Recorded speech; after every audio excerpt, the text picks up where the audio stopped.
Hello and welcome, fellow subscribers and other racing fans. Just a short update regarding the new Lotus Classic DLC. After it was delayed for quite some time on PC, I bought it for myself and tested the various cars and tracks, and here's what I think about them. First, the tracks. Let's get started with Silverstone.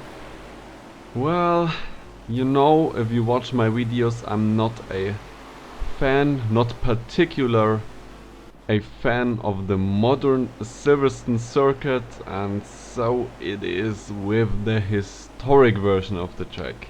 You have to know, I already know all the tracks from the beta phase or the alpha phase of Project Cars, so I already know what I think about them. My opinion is already there, and the Silverstone circuit is pretty boring. I mean, it has nice corners in it, difficult corners in it, and the chicane and the last corner chicane really nice to drive. However, all in all, I don't want to drive there for 1 or 2 hours. It's just a little bit too boring, I think. One thing which is special about the track, the starting grid is wider with 3 cars, I think, besides each other, so maybe starts are a little bit more interesting on this track. Rouen. Not sure if I pronunciate that correctly. I hope Patrick, who's from France, will correct me if it's wrong. Rouen Les Essarts, something like that. Very positively surprised with that track. When I last saw it, well, it looked a bit dull and there was nothing much except for the track and some grass and some fences, but they added so much details to it. So it really looks like 60s or, well, basically 60s Formula 1 circuit with all the hay bales and, well, really nice to look at. Also the trees were very nice trees on this track, things I usually don't mention on tracks, but very nice flags and all the stuff there. However, the long version, again, a little bit boring for today's standards, of course.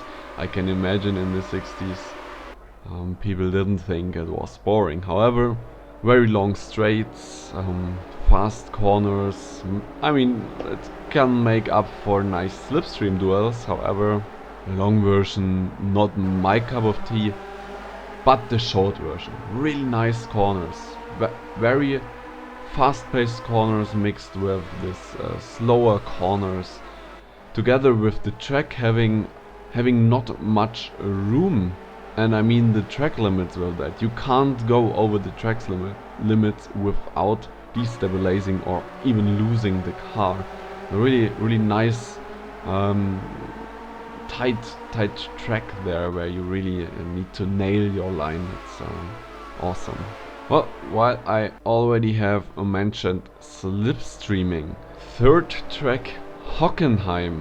That track is just simply great. Really. I remember having so much fun there, so many slipstreaming duels in various cars, really. It's an awesome track, also by today's standards. You have very long straights. It's basically like a little Le Mans track. Long straights with chicanes in it. Overtaking made a little bit easier there, and then you have the Motodrome, you know, the last few corners which are still in the track today. Very technical part of this track. It's really nice to drive there. Awesome track. The cars. Well, let's start with the Lotus 25 and 51.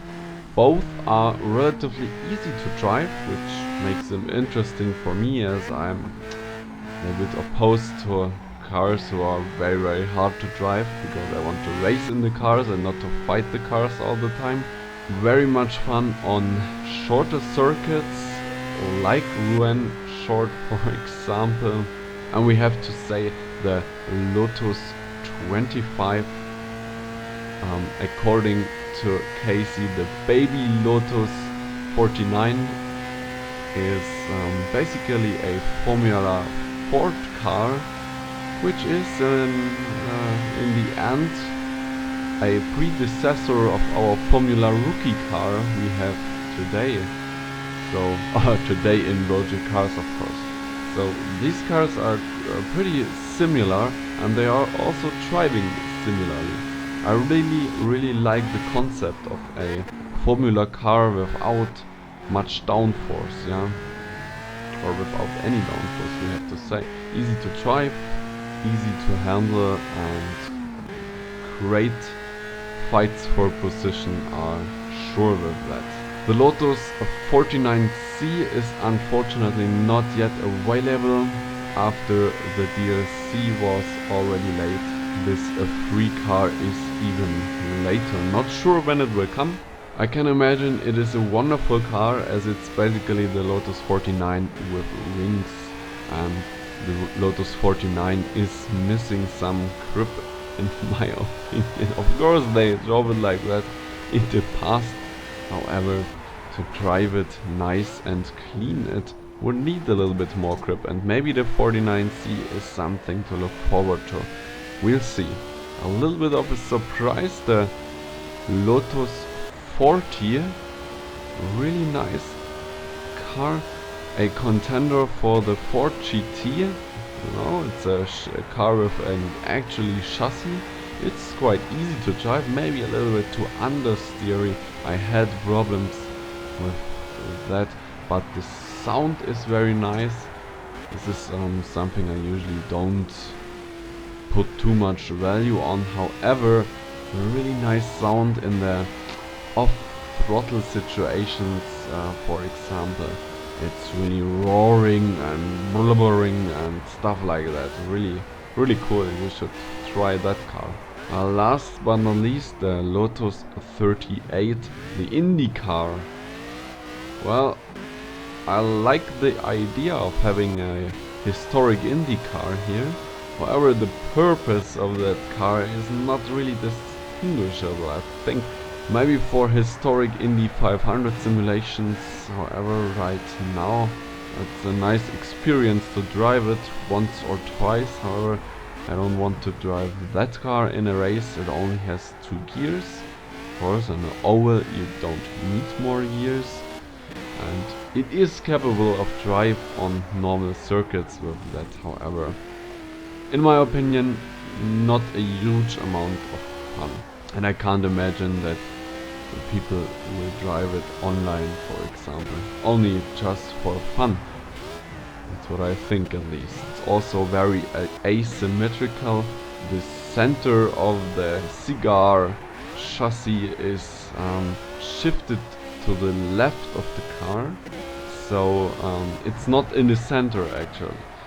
That should make it easier to take left-hand corners, and a little bit harder to take right-hand corners. The difference is small, but it's definitely feelable. That's something I really like about Logic cars. Those little details are actually feelable, you know. Well, all together, let's come to a conclusion regarding this DLC. We have some very fast cars in it, and we have some slow cars in it, like the 25 for example, which does not mean that it is no fun to drive. It is actually very much fun to drive. Not sure about the cars in the regard of driving it online in multiplayer or competitively. I don't yet see the potential for example for a league or something like this. For that, the variety of cars is just too less. You know, it's just one car out of each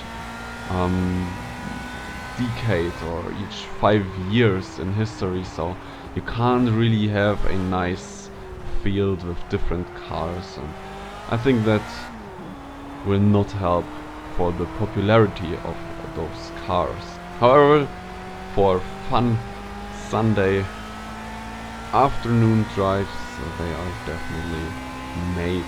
Would I buy the DLC for a car which comes with it?